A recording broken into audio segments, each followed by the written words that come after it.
Just as accessories enhance an outfit, these key definitions will enhance your understanding of fashion merchandising. Profit margin, the difference between retail price and cost. This difference is expressed as a percentage of the retail price. FOB, free on board, the way of expressing who is responsible for the payment of transportation and the point at which ownership of merchandise is transferred. Wholesale price, the price at which a manufacturer sells a product to a retailer. Retail price, the price at which a retailer sells a product to a consumer. Hi, I'm Sarah Molinaro. I graduated from LAM College in 2010 with a bachelor's in marketing and an associate's degree in fashion merchandising. During my senior co-op at LAM, I interned at DKNY in the accessories department. That internship turned into a job, and I currently am the production and sales coordinator for DKNY Accessories, where my responsibilities include handling all aspects of merchandising, production, and sales for the DKNY handbags and SLG lines. One area where math proficiency is really important in what I do on a daily basis is the pricing structure and how we handle and manage profit margin with all of our handbags. In general, we deal with the pricing structure 4 times a year at the beginning of each season.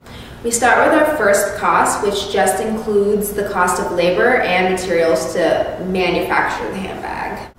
From this first cost, we get our final costing by adding in the cost of our middlemen, shipping fees, as well as taxes for the products. This final costing allows us to break even. So at this point, we're not making any profit, and this is kind of our baseline. And from that point, we're able to consider all the factors that go into setting a profit margin for ourselves, DKNY, as well as the retailers who are going to be selling our handbags.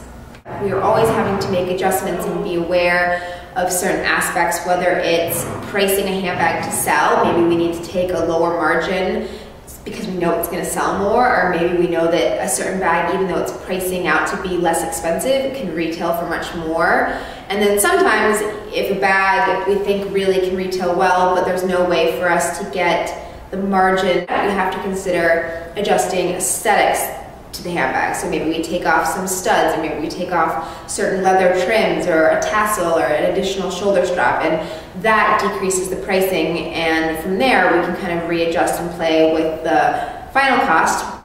Well, these are the basic guidelines to pricing. We always have to take in current events and other aspects that may impact the first cost or the FOB. For example, last year when cotton prices went up, it dramatically increased the price of our synthetic and cotton mixed fiber bags, and those bags ended up being almost the exact same price as leather. So in that case, we have to use math to alter the cost of a handbag, because you can't sell a cotton handbag for the same price as a leather handbag. Let's see if you can walk the walk again based on what you learned from Sarah. You're the production coordinator and you receive this handbag sample. You determine that the cost for producing the handbag will be the following. Based on these costs, you established a wholesale price of $210. What profit margin has been achieved? The wholesale price of the handbag is $210. If you want to achieve a 40% profit margin, what should the retail price be? You receive another handbag sample. You want to retail this handbag for $425 and achieve a 60% profit margin.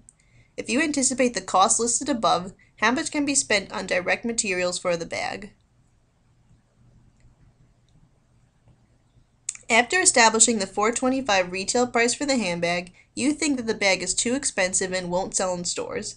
In order to lower the price point, you will have to remove some of the embellishments. Here are your options. You can remove the ruffles, the luggage tag, the shoulder strap, the zippers on the front, or the leather panels.